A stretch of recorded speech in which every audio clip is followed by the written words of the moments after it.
Welcome to episode 68 of Fizzy's Wacky World of Wrestling. My name is William Fitzpatrick, and hello, folks. I'm back. After a couple of weeks off, I have returned to the world of podcasting and the world of wrestling podcasting and everything else in between. Yes, because of spring allergy season, I had to take most of May off for a couple of weeks there. And then I had to deal with the anniversaries of some of my family members passing. Some long term anniversaries, nothing, like last year or anything like that, but some that have happened over the past few decades. Happened to be in May, so my uncle's death anniversary in May and my grandfather's death anniversary in early May. So I had to take time off for that and decided that I was going to take those off. And then Memorial Day weekend comes around, and for those of you who don't know me, I'm kind of accident prone around Memorial Day weekend. I once gave myself second degree burns trying to get a piece of toast, some handmade bread out of a toaster. The time I got repeatedly hit in the head with a kickball at a barbecue, as it seemed to be demonically possessed and trying to go after me. And this year, I almost burnt a pizza box in the oven. Yes, this is. I am accident prone when it comes to late May, so I keep an eye on that sort of thing. Don't worry, the last slice of pizza inside the box was fine. The pizza box itself was fine, just a little singed on the bottom, nothing major. But yeah, I decided to just take May off for the most part. I was going to do a little bit more streaming than I was planning on doing. I was planning on doing some more streaming, but decided to just take it off. Feel good. I feel relaxed, feel happy. So we're going to do an overview of May in pro wrestling. I may miss topics, but those future topics will very likely end up on future episodes of the show.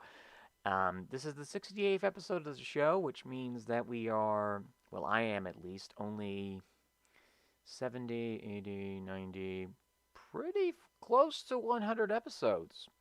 And I've done it at a slow, gradual pace since 2013. I've done just as many episodes guest appearing on other podcasts and other projects than I have for Wacky World. So let's see here.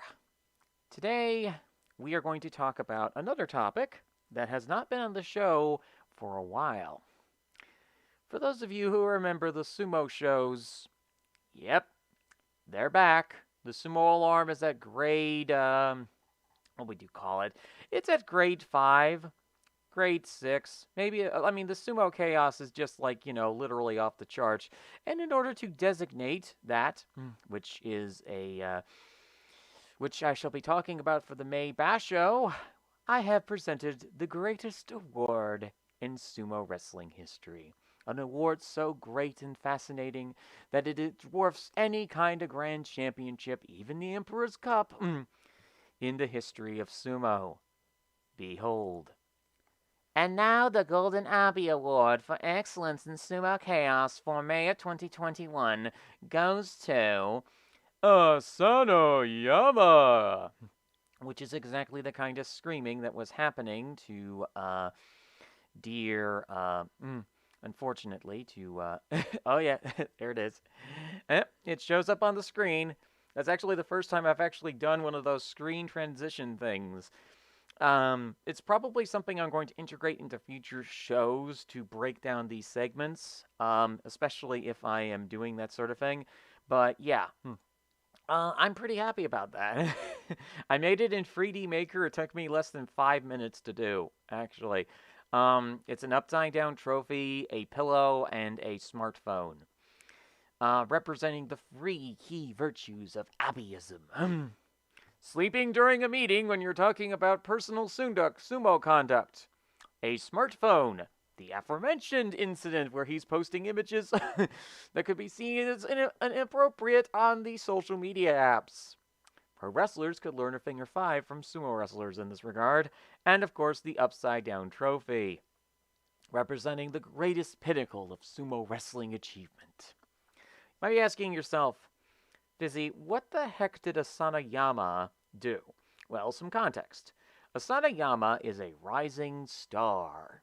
Huh, we've heard that before in wrestling, haven't we? A rising star with amazing talent and skill. He's the guy that won that trophy that was presented by the Turnip a couple years ago. And Toshinoshin fans the world over literally screamed because he caused Toshi to lose Ozeki rank that time in that tournament. Now, a couple years later, Asanayama is an Ozeki, which is the second highest rank in professional sumo, only beyond Yokozuna. And for those of you who have forgotten the rules of sumo, well, it's a very simple sport. You either push or thrust your opponent so that their hands touch the ground or body touch the ground. If their feet stays on the ground, that's completely fine. It's a very simple sport, but compared to pro wrestling and MMA, sumo wrestling is the greatest sport when it comes to chaos, pure, unadulterated chaos in the world of wrestling that you will ever find. Do not put your sumo wrestlers drive cars or have them driving cars. They will somehow manage to wreck them and will drive as crazy as a soccer mom does. Do not give your sumo wrestlers mobile phones. They will somehow text inappropriate photos of themselves being bound and gagged, or they'll use it to bet on baseball and somehow get caught by the Japanese fuzz. Do not have your sumos bet on baseball. They will somehow turn it into match fixing, which will cause even more scandals to hit the Japan Sumo Association, who make Vince McMahon look like a tiny, unmacho weakling by comparison. Yes, Vince fears the JSA is not a rumor. In fact, the Japanese Sumo Association is an entity that most organizations do not want to end up displeasing. Partially because they are a member of the Japanese Arts and Technologies division of the Cultural Ministry of Japan. Good thing I have access to a person who knows how to deal with the Japanese bureaucracy. But from what I understand in this situation, around day 12, a bunch of tabloid reporters for one of the Japanese media tabloids, think, American and British tabloids, but somehow skeezier, they find out that Asanayama and Ryuden have been violating virus prevention protocols. In Asanayama's case, because he's the second highest ranked sumo wrestler in terms of sumo wrestling hierarchy as an Ozeki, well, obviously the charges are of far more serious nature. And also given the fact that Asanayama happens to be, gasp, a Japanese sumo wrestler. He isn't Mongolian, he isn't Bulgarian, he isn't Russian, he isn't Georgian.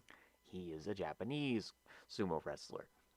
And there is a lot of pressure put on Japanese wrestlers to actually present themselves in an honorable manner, because after all, the cranky old men who did the sumo cultural reform article, they said Japanese wrestlers don't do any of this kind of nonsense. And now your rising star proceeds to be found at a bar. That's also part of a hostess club. And that he had been there many times. He had been there to this restaurant/hostess bar on many occasions. Oops. So, at day 12, Chairman Hakaku, the overstretched, shiny, bald man that happens to be leading this merry band of idiots, is on top of the Ryogoku Kogigan and screaming one name. Asanoyama! Yes. Asanayama has apparently was suspended for the remainder of the May tournament, completely derailing an attempted bid by the JSA to not have another individual win a tournament. He was obviously suspended, and his punishment is still up in the air. He is either going to be suspended for 3 tournaments, or he is going to be asked to retire. Although I have a seething suspicion that he is going to accept a 3 tournament suspension. Or they will do it as a 4 tournament suspension. I am presuming that Abi did some kind of demonic blood ritual at some point, and has now gotten himself back into Division 2 after his 3 tournament suspension.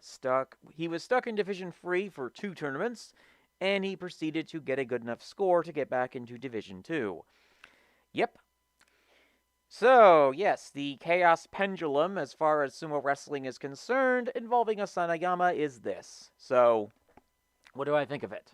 Well, obviously, by the joke trophy, my opinion is, what did you guys expect? Okay, Asanayama has always been seen as a wrestler who got lucky to get into his rank in the first place. He's a skilled and powerful wrestler. The problem has always been is that there's always been some weird circumstances around his in-ring work that leaves many to question whether or not he's being positioned as sumo's future Japanese golden boy. The reason for it is because he's a part of the same Nishinoseki stable group, whereas Takakeisho is from Takanohana's X group. Obviously, there's going to be a situation where they're going to support him and Shodai over Asanayama and, of course, the Great Terror. The Great Terror, who is currently embarking on a Yokozuna run for the next tournament. Yep. So obviously, the idea that Asanayama was not being kept track of, apparently sumo wrestlers are ninjas because apparently they can disappear from a stable without anybody realizing that they are gone. What, do they not keep tracking devices on them? I mean, look. These guys are like, what, ninjas? They keep showing up at restaurants and bars and hostess clubs, which I'm kind of surprised why hostess bars allow them to actually be in the places, because sumo wrestlers are literally the pure embodiment of chaos. I mean, look, it's the middle of a tournament. You have tabloid media people asking if he is doing this thing. So Asanayama basically brutally says, "No, I am not going to this restaurant and bar. How preposterous of you! And having dinner with sponsors." Only for the Sumo Association to find out that Asanayama was lying to them, and finding out to their horror that Asanayama lied. And that's even more of a problem here, is that Asanayama lied to people that he was going to this bar and restaurant. It would have been easier for him to admit, look, I have broken virus prevention rules. I am pulling out of this tournament. I forgot to tell the Sumo Association about it, and they would have just said, oh, we didn't get the paperwork or time, or the Gyoji ate it or something, you know. The Gyoji ate the paperwork. You know, he thought it was a sandwich, and he thought it was a sandwich and ate the paperwork. That probably would have been the most excuse that you could have possibly given in that situation. But no, instead, Asanayama was suspended for the remainder of the May tournament, is going to be suspended for the July tournament, and is very likely going to be suspended for 2 tournaments afterwards, as the precedence of the Abi punishment predates. However, we are not sure as to what his full punishment is going to be because they haven't announced it yet. I mean, they're doing an internal investigation. Apparently, sumo wrestling's internal investigation is about as accurate as WWE's internal investigations for wrestlers with problematic conduct is concerned. I think it's probably going to take us at least months, or if not a year or so, for anything to come out. But given the individuals involved and given this story, if I'm Abi, I'm just laughing hysterically. I mean, I would be fully expecting at the end of day 12 for Abi to show up in rapper clothes with a bunch of sumo wrestling girls doing a doyo ring ceremony and basically doing a word light. This is basic Abinomics. You know, basically doing a John Cena gimmick with upside down sunglasses up front of Asanayama. That would have just been like, you know, completely hysterical. Also would have made the Sumo Wrestling Association so angry that there would have literally been volcanic ash bursting from the Ryogoku Kokigigan at the time. So why would the Sumo Association be angry about this? Well, first and foremost, obviously, Asanayama is an Ozeki. This is not a situation. They've had issues with Ozekis in the past, such as match fixing and also betting on baseball games. Which, yes, again, do not let your sumo wrestlers bet on baseball games, and do not let your sumo wrestlers attempt to match fix. I mean, we're not pro wrestlers. That's kind of the biggest thing about sumo wrestling. The second thing is that Asano Gamba was starting to rebound a bit after his January tournament, which he did fairly well in. And in addition to the fact the Sumo Wrestling Association is going to Nagoya for the July tournament, and obviously there's going to be some concerns and safety concerns and all that other kind of stuff, okay? So to have their highest ranked Ozeki, to have one of their highest ranked Ozekis along with, and the golden boy of the organization. Because the sad dumpling Takakeisho is not the golden boy of the JSA, okay? He comes from Takanohana's group. If he somehow becomes Yokozuna, which I think is very likely.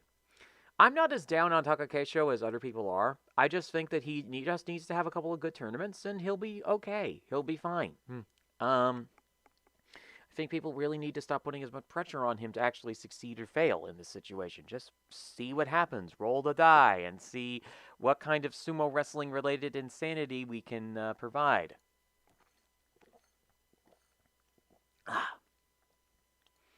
But regardless, the idea that Asano was caught at a restaurant and bar mid-tournament is like, how in the literal heck did you miss that?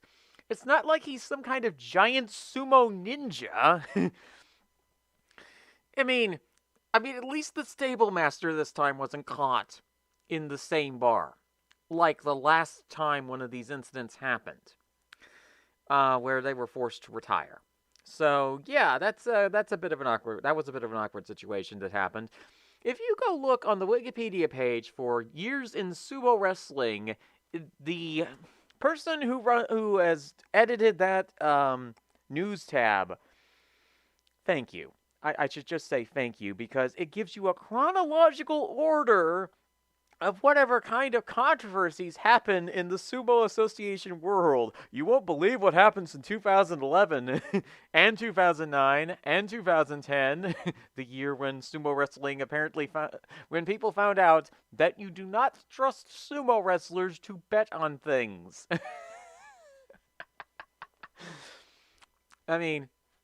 So anyway, Asano is very likely going to be suspended for July, is going to be suspended for September, and he's going to be suspended for November, and he is very likely going to end up in Division 3, the lower half of Division 3, if that's going to happen. So, yeah, bit awkward for him at this point. He should be able to rise back up the ranks if he wants to. It's just a very awkward situation for everybody involved. The sponsors, the stable, the Sumo Association. It's all quite a bit of awkward. And then you have Ryuden, who is for sure suspended Ryuden is going to be suspended for 3 tournaments. And that is because he apparently had an extramarital affair with a woman that was not his wife. And he was breaking violence prevention protocols to try and sort out that mess. That's the long and the short of that one. It's a very deep and messy situation, which is as awkward as sumo wrestling scandals go.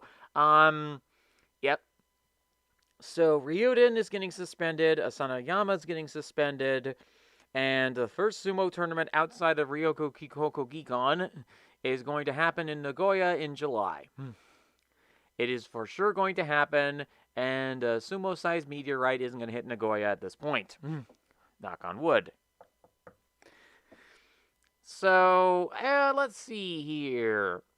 So the tournament winner, after a playoff, and literally pancaking the sad dumpling Takakeisho in that match, is the great Terror. Terror no Fuji, or Tenro Fuji, won the Mei Yusho. And what has become one of the great comeback stories in sumo wrestling, the guy was in Division 5, recovering from an injury, recovering from all of his injuries and issues, and he climbs back up the ranks. He returns in July to win that Yusho at Megashira 17. And basically what has ended up happening is, the great Terra no Fuji have returned to the top ranks of the sumo divisions. And Terunofuji has created Ultimate Sumo Chaos. See, Terunofuji is a Mongolian sumo wrestler. JSA fought with the retirements of Hakaku and actually Kakuryu and Hakuho, I should say, that they would be done with the Mongolian menaces for a while. Terunofuji said no, apparently. And through vengeance, as I refer to it as the Terunofuji Revenge Tour, he has proceeded to literally lay a path of destruction down upon the sumo wrestling establishment. The hierarchy was supposed to be Yokozuna Asanayama. I just made myself laugh with that. Yokozuna Asanayama. Oh, it would have been so funny if he had actually managed to achieve Yokozuna, and then he gets hit with the scandal. Or if worst push comes to shove, and we have to accept one of Taka Nohana's ex-pupils as our Yokozuna, we can kind of stomach that, although we'll probably end up throwing up the Chakanabe in the street somewhere. Then there's also the horror of Yokozuna Shodai. He's a very competent wrestler now and is actually very good. If you want the true apocalyptic nightmare scenario of the world. And now we have another apocalyptic scenario. Yokozuna Terunofuji. Not since 1993 have we had this much of a race for the Chaos Yusho position, as I call it. Every Yusho this year has been a Chaos Yusho. From the Ultimate Sumo Jobber Daisho winning the January tournament to now Terunofuji winning the last two Bashos. Yeah.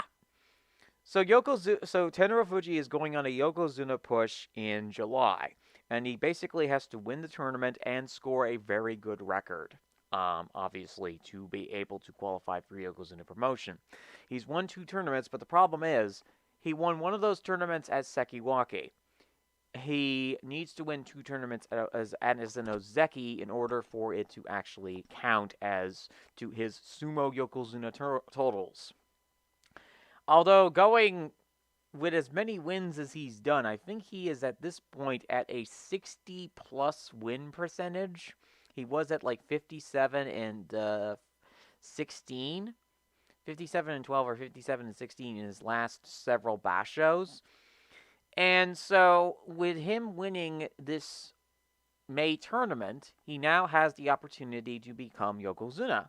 It's also possibly the last Yokozuna appearance for Hakuho, depending on how things go, or he will continue on and continue to be the great terror for the JSA. But right now what we're dealing with is a lot of internal sumo politics and a lot of internal madness regarding sumo wrestling as a whole. You've got a lot of sumo pundits on both the international side and the Japanese side of things fighting with one another, which I find kind of strange. So the idea of sumo wrestling right now, and if you want to get into sumo wrestling, it is super easy to do. There are tons of channels out there that cover sumo wrestling coverage. Kita Bayama, Chris Sumo, Jason's Sumo channel. All of those channels cover sumo wrestling, and you can also look up the Sumo Forum and get yourself a basic information as to what exactly sumo wrestling is about. Historical sumo wrestling is also heavily available on this app, so go look that up. The Year in Sumo series in particular gives you a bite-sized history, pun not intended, on the sumo wrestling bashos and the tournaments that happened from the historical eras to the clashes of the 1980s. And honestly, it's a really interesting read and a really interesting situation. But yeah, sumo has not been this chaotic since at least the early 90s, when all of the Yokozuna basically retired. And they were stuck dealing with the Hawaiian-born Akebono, and of course, Mr. Takanohana, who is by far one of the more controversial figures in the world of sumo wrestling. Controversial is probably an understatement when it comes to him. So yes, the Golden Abi Award recipient for excellence in sumo chaos goes to Asanayama for publicly lying to the JSA and the media for going to a bar slash hostess club, restaurant, whatever, and violating virus prevention protocols, even though you're an Ozeki. And you happen to be the most Japanese of Japanese potential Yokozuna candidates without any of those Takanohana strings attached to the other one. But yeah, the finish was a playoff between Tenro Fuji and the world's saddest dumpling, Takakeisho. And Takakeisho literally got splattered into the doyo. Like, flattened. Tenro Fuji literally flattened him. I could have sworn that the doyo was about to split in two because Takakeisho had been hit with that much force. Like a literal karate chop by Tenro Fuji. So yeah, if you want to get into something that is even more chaotic than professional wrestling and whatever those correctional facility inmates that have recently been released called mixed martial arts, then yeah, go for sumo wrestling. It's fun. It's enjoyable. It's hysterical. Um, it's a really, really good time. It's really fun and all that stuff. And yeah.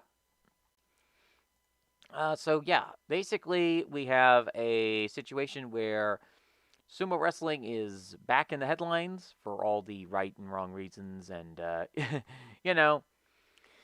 So now we need to cover the regular wrestling. And obviously Tenro Fuji's Yokozuna run, Abi returning to Division 2, Ura winning Division 2, and Akiseyama going in for jaw surgery because he had busted his jaw during the tournament. He's going to be back in Division 2, but the Sumo Chaos does not stop in the form of Ura has returned to Division 1 for the first time in 4 years since his knee injuries. So yes, we have that chaos going, we have the other chaos going. Let me check on something here real quick. Let's see if that has been updated. Year in Sumo 2021. Year in Sumo 2021. 2021 in Sumo. Alright, so let's see here. Okay, so let's see. Alright, so Kokoyozan, Abi returns along with Yujiro is expected along with Kaisho and Yago. Okay. Okay, so let's see here. Slapdown, Endo. Okay. Masuyama and former. Okay, so Masuyama's retired. Okay. Former Komosubi Ryuden, who has withdrawn from the May 2021 tournament for violating COVID protocols, is suspended for free tournaments by the Sumo Association. The suspension is retroactive to the May Basho, meaning will be eligible to return to competition in November. His stable master, Takagawa, is issued a 20% salary cut for 6 months. A decision regarding Ozeki Asanayama, who had also violated, is postponed while the Sumo Association Compliance Committee continues their investigation. Coach Araiso, the former Yokozuna Kisanasato, leaves Takagura's stable to start his own stable, Araisio, which was officially opened in August 2021, but the physical stable construction will not be complete until December 2022. The stable will train at the University of Tsukisabaya in the interim. Okay, so basically, university-style sumo is going to be trained by Kisanasato, who is now a Oyakata stable master, which is really, really interesting. So, like, so he retired in 2019. And, okay, so, like, so you have Asashoryu retires after an alleged nightclub brawl. Several wrestlers are suspended for illegal baseball gambling. Hakuho goes on a record post-war winning streak. A match-fixing scandal leads to the cancellation of the March tournament. So, yeah, it's like, it's really interesting that, what happens? 2007 scandal, 2008 in scandals. Like, it's a really, really interesting. Okay, oh, there's actually been some updates. The 1988 Basho, I think.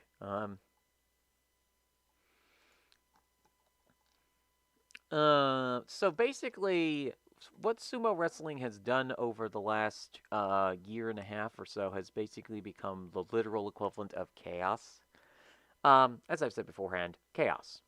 Literal chaos has literally happened in these situations, and so yeah, 30 minutes covering the world of sumo. Now we go on to the regular wrestling stuff. Okay, all Elite Wrestling AEW. Okay, so let me just do one little modification right here. And we are back to the regularly scheduled pro wrestling related content, and it should immediately switch over to the regular blue screen here in a few seconds. Okay. Okay, yeah, we're back. So we're back to the regular portion of the broadcast. You can hide and you can get out of your sumo bunkers now because we're not going to be talking about pro wrestling. So WWE had their annual May cuts for the NXT roster. The two notable names have been people that wrestling fans have been pushing to get fired for the last year and a half or so. Two alleged individuals who have had issues with the speaking out movement. In one case, one person going so crazy that you had to release him. So, Velveteen Dream and Drake Wirtz are now released from the company. Drake, because Drake is crazy, and Velveteen Dream because of the allegations against him last year. Now, I know people are saying, well, why did WWE release Velveteen Dream the year before? A couple things. As you might be well aware, it is the 1-year anniversary of that incident in Minnesota involving Mr. Floyd.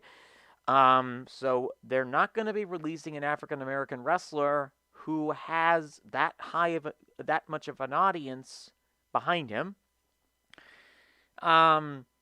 So just wait and then release the guy.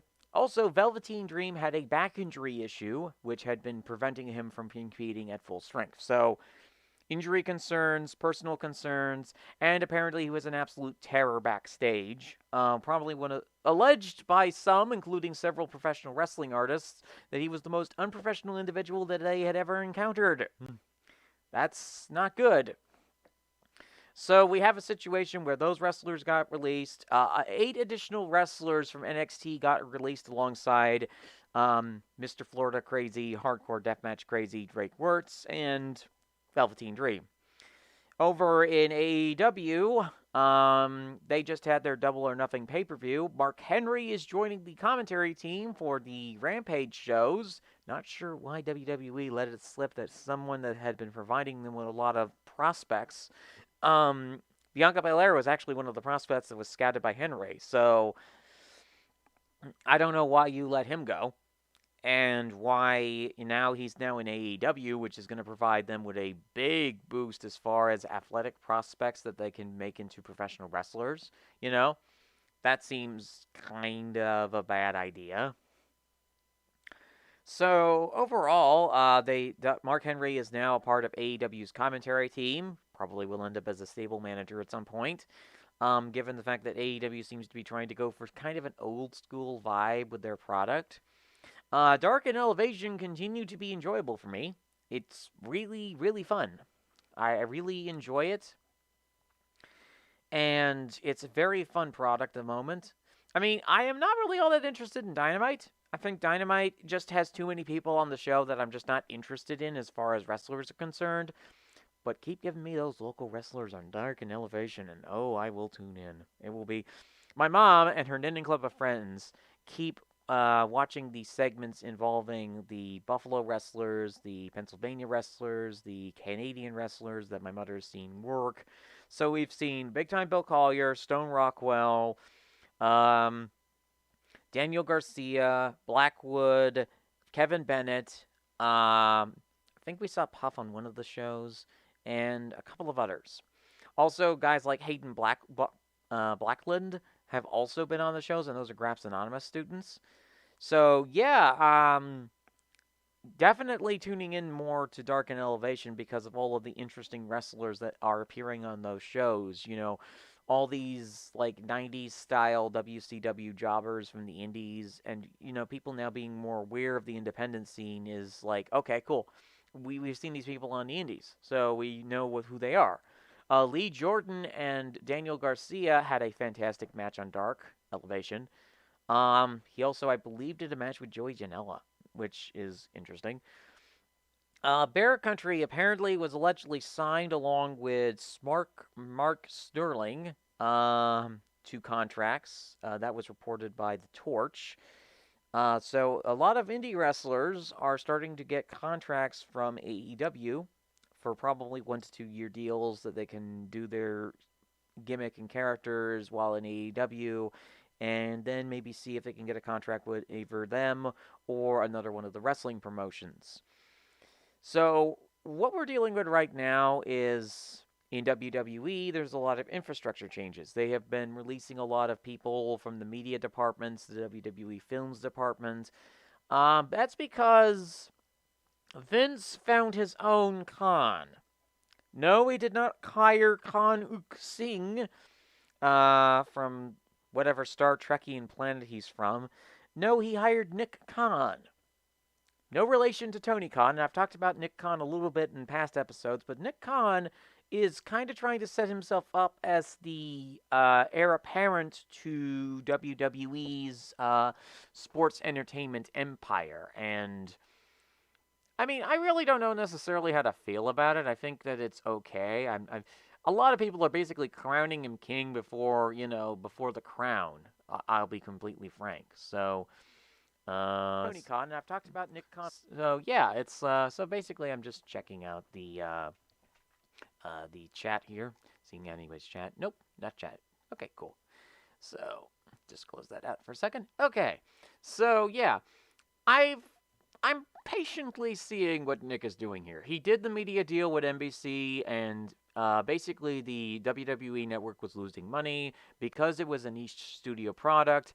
In addition to the fact that 2.0 update did not really work all that well, I was having issues with the 2.0 update for months. It just simply wouldn't remember my information. And that's a weird issue to have, but yeah, it's a pretty big issue for me because I actually watch wrestling content to watch and review, or just to watch for fun. And I really have been getting a kick out of watching the classic wrestling matches on WWE Network, and yes, they are re-uploading them to NBC Peacock, because that's their audience. So basically, I got the Peacock, please, please, please, please, please sign up for this desperation deal, and I'm like, hey, sure, cool. And my folks have just like absolutely been enjoying Peacock as well, because we've been watching the shows together. It's like really fun, wrestling shows. And yeah, as far as my mom's concerned, she has been like, she timestamps every match that the local Buffalo. Oh, I forgot Megabyte Ronnie. Megabyte Ronnie was on Dark as well. Like, yeah, there have just been so many of them. And you also got the regular acts like the Butcher and the Blade, who are also from Buffalo, along with Bunny. And it's like, it's just so cool. It's really awesome to see all these local wrestlers I've seen before on these local shows, and they're doing this stuff in the big time, which is awesome. I've talked about it before, but it's like it's just so awesome for this to happen. But yeah, Nick Khan has apparently been he's been basically making a lot of moves backstage with WWE. He's been doing a lot of moves with their business partners. He's the one who instituted that streamer policy on Twitch. Now, here's the thing about the streamer policy on Twitch, okay? First, I consider Twitch to be a wretched hive of scum and villainy, to be frank. And no offense to anybody on that platform, but I find it deeply uncomfortable. The most normal streams that I can find on that app are of professional wrestlers streaming. I'll be frank. I just don't like that sort of pathological, hi, how you doing? Wonderful, wonderful. Please subscribe. Please give the Amazon Prime bonuses. Do all this. It's like I'm like, I don't want to be tempted into joining a cult, okay? Where I have to wear one of those weird hats and end up sacrificing a goat on stream or something like that. It's just kind of uncomfortable when I look at a game stream channel. A pro wrestling channel is a lot more normal. So pro wrestlers had been streaming on Twitch for a couple years. I don't know why they didn't put contracts in front of them to say that, hey, look, this is what we're doing in this situation. It seems like a massive oversight by a number of these stream creators that are professional wrestlers who work for big companies like WWE to not have clauses in them to showcase that, yes, I am allowed to stream content. Yes, I know the rules. I'll sign this NDA here, this degree here. It's very simple. Put some paperwork in front of the company, and they will say yes to it, or they will disagree with it, and you can negotiate. The fact that nobody had the bright idea to put forth a contract before Nick Khan got there and said, we're going to do a sponsorship deal. And in order to do that sponsorship deal, a number of WWE wrestler streaming channels got suspended by the company. Why didn't you put paperwork in front of them? That just does not make any sense to me. I know people are saying, but they're independent contractors. You're working for a company who is going to be, if they are putting forth a media deal to stream with streaming companies and stream partners, then wrestlers who are not part of the stream partners will end up violating their contracts with those companies. You're working with a company. You are a wrestler. Yes, I know that there's been a massive debate about the independent contractor issues that WWE has had. But in this situation, I have to ask, why did nobody put contracts forward? Put a contract forward. Get them to sign it. You don't have this issue. Okay, you can stream on either YouTube or Twitch. Whichever you want to go with. It just seems like a massive oversight to me.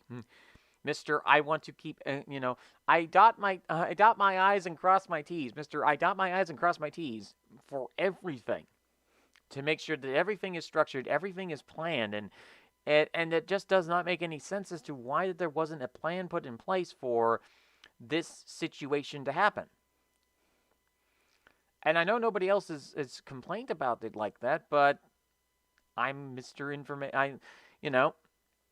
I'm the person who generally likes to have all of my I's and T's crossed and dotted.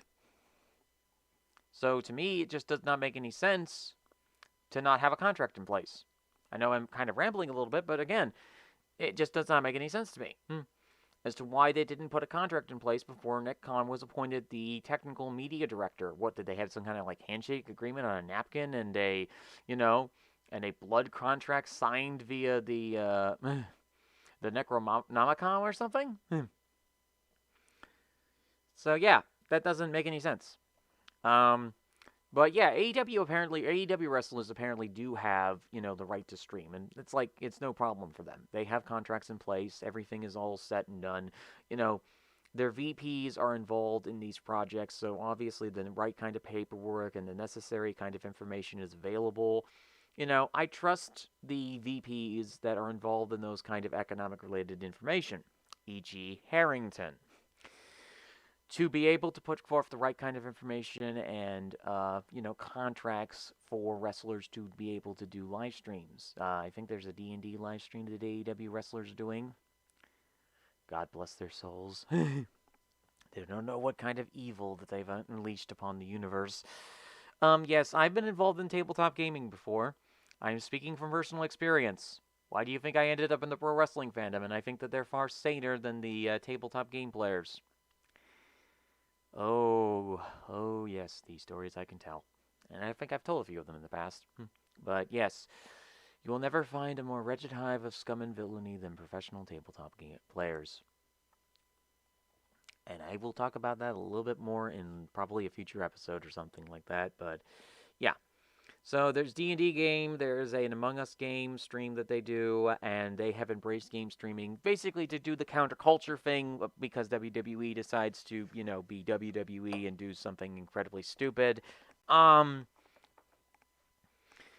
they need to get this situation with with the wrestlers doing Twitch streams, resolved and all that kind of thing resolved. And it will probably take a couple more months, but again, I think it will happen. So, yeah, WWE is just kind of marching along, being a product that many people find boring, and I find it personally really fun. I know that this sounds like a contradiction in me being a contrarian, but that's not what a contrarian actually is. A contrarian doesn't believe what they're actually talking about. Most times they're just being contrarian in order to upset people. I have no interest in upsetting people. If people are upset about what happens in the world of wrestling, okay. But I can also tell you as to why it both is and isn't a good idea to get upset about something.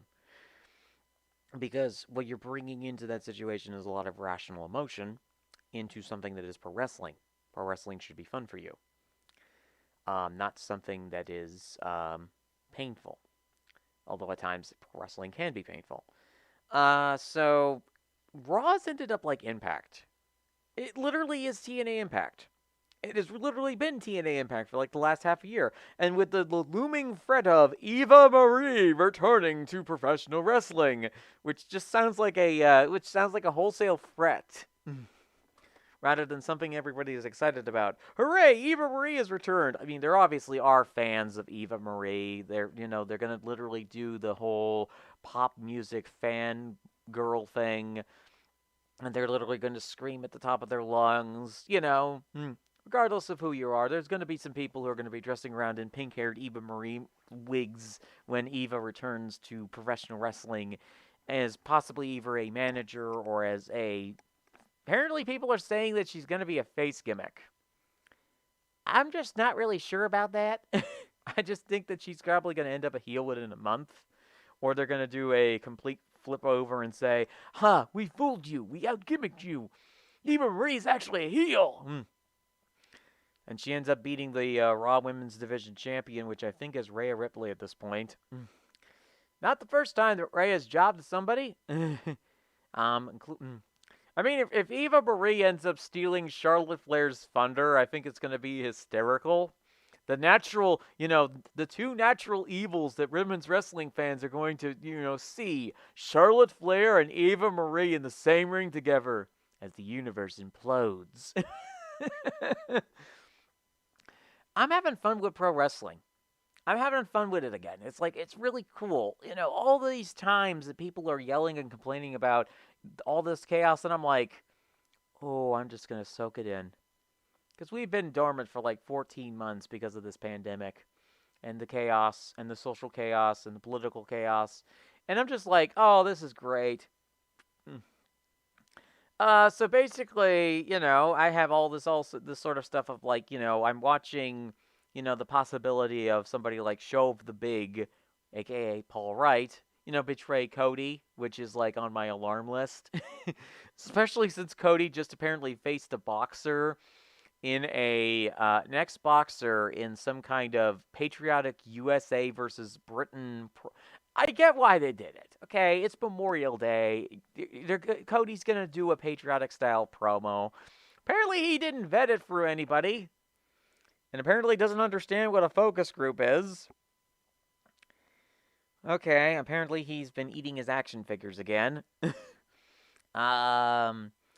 Yeah, he apparently didn't understand what a focus group is, and he did this kind of jingoistic American promo that I haven't really heard all of yet, because I'm just like bracing myself for the Rhodes-related insanity. But from what I've described it as, it's like, my God, it is literally the most Rybacken promo. It's been described as like, for me, as the most Rybacken promo I've ever seen.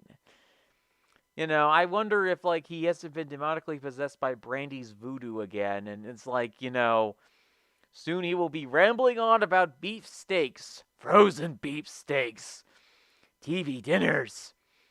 I mean, if he goes totally crazy and starts rambling about TV dinners and thinks he's in some kind of, like, 1950s WandaVision-like sitcom, I think it will be hysterical. And I'm sympathetic to the kind of pressures that they're under because it's a mixed-race couple who are about to have their first child, and that they're a famous family, and it's all that kind of pressure. I mean, regardless of if it was the situation, it's like, Cody's going insane again, which means like the natural world is like, is like restoring itself. Cody's going insane again, and he is conducting Rybackish's promos. Kenny Omega is still champion. That's not really a spoiler. That's just a reality. So, I fully expect the Impact Purgatory. Oh, yes, that's right. I almost forgot about this. You remember New Japan, folks, right?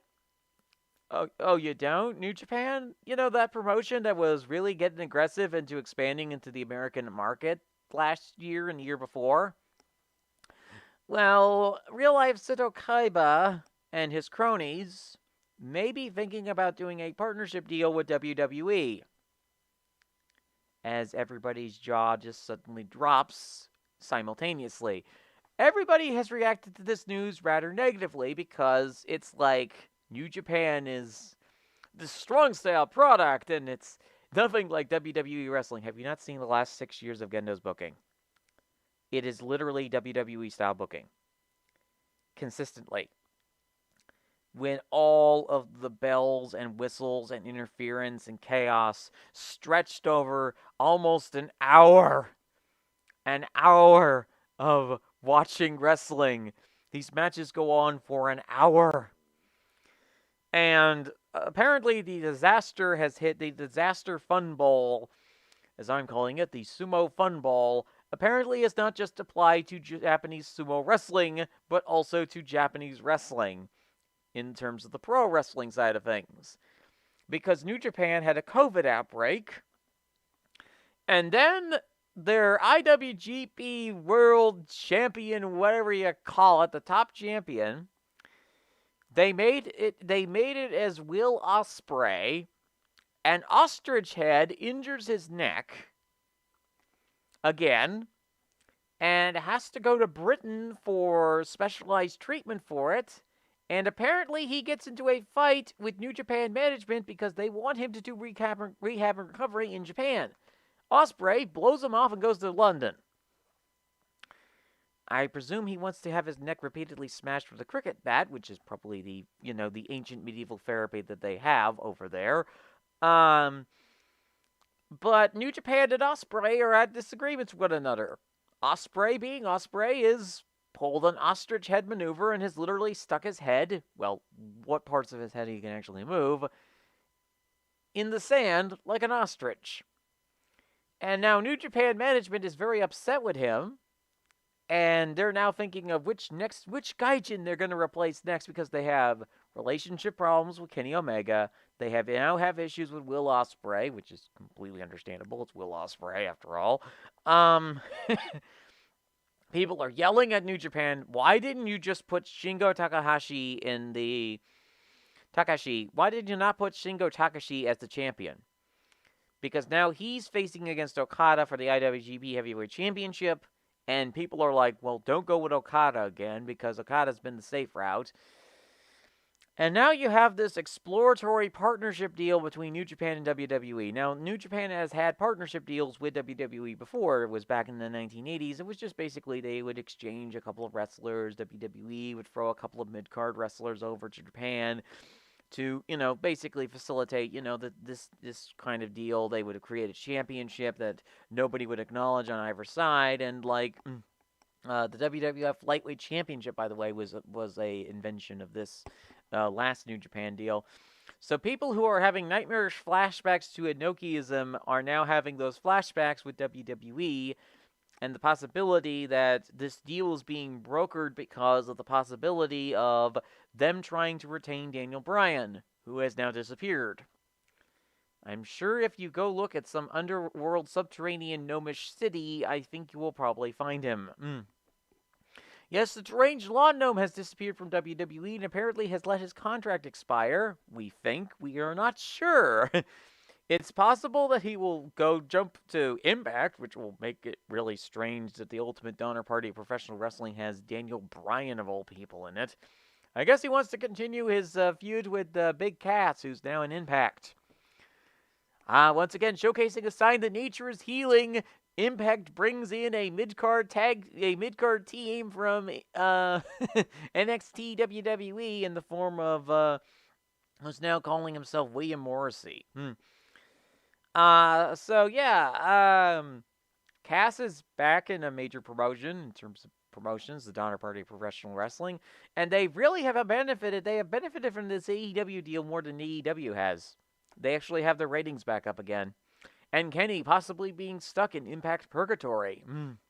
And they get to jettison one of their executives in Don Callis, who apparently allegedly has had some kind of issues. People are being real vague about it.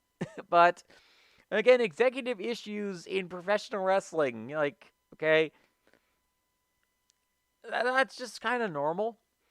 And all this normalcy about professional wrestling chaos. And we're also due for the 1 year anniversary of the start of the Speaking Out movement in pro wrestling. That's going to be a barrel of fun, isn't that? And we've had all these different meltdowns from these different pro wrestling cults who had talent who were exposed in those movements. And we'll talk about more about them in a later episode because it is now 55 minutes and 14 seconds into the broadcast of this show. And we've had a really fun time so far, folks. I talked about Sumo Chaos in the first 30 minutes of the broadcast, and I gave you an overview of some topics in May, which I might expand upon in the coming weeks here. I'll probably talk about those topics with somebody else. Interesting. I can't really, explain as to what exactly I am doing at the moment, but I've got some plans. And those plans are going to be really interesting in the future. But I wanted to do this podcast to get the rust off for this, because I hadn't done podcasting streaming in a couple weeks. And overall, I'm very happy with how this turned out. So, folks, if you want more professional wrestling, sumo wrestling, or other content involving wrestling, you can follow me on the Bird Thing app at Fizzpatrick14. That's Fizzpatrick 14. That is at William Fitzpatrick. I am also very likely going to be reopening the Fizzy's Wacky World of Wrestling Twitter account, which is at Fizzy's Wacky, which is FIZZY WACKY.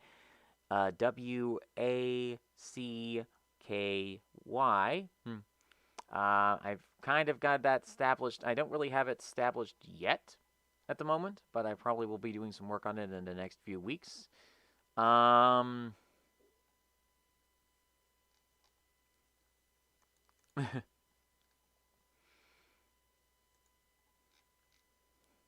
So, yes, we have a really interesting situation. Yeah, so the world of professional wrestling is in an interesting situation. I'll probably have more coherent thoughts about it later in the week or so. Have a very happy Memorial Day weekend, folks. Obviously, Memorial Day is a time to celebrate and honor the veterans who passed away in wars past. And because my dad was a former service member, for us it's an important holiday. Free day weekend as well. That's just an added thing there. It's free day weekend. And overall, the stream is going at CPU is 4.8% at 30 frames per second. Kilobytes are 26.73. Not bad. Not bad at all.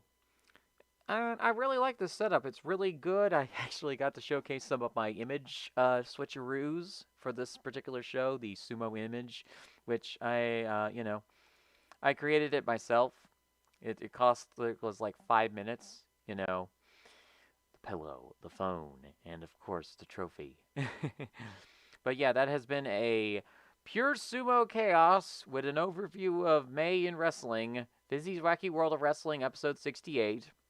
The 5th show of the year, which means that right now my current goal at this point is to have at least done 10 to 15 shows for the year. With an additional, and if things break a certain way, I will very likely be doing 30, possibly. But again, I leave it open because, I make sure that this year's going okay so far. Like, May was a good month, and it's now June. Might be busier in June than I was in May, but we'll see how things go. I might have some news to come up with in the next couple of weeks, which will involve this podcast. And overall, it's it's been a really, really fun time for me to do these shows, and it's so fun to get back into doing this after taking the doing podcast after a month off, a month off break.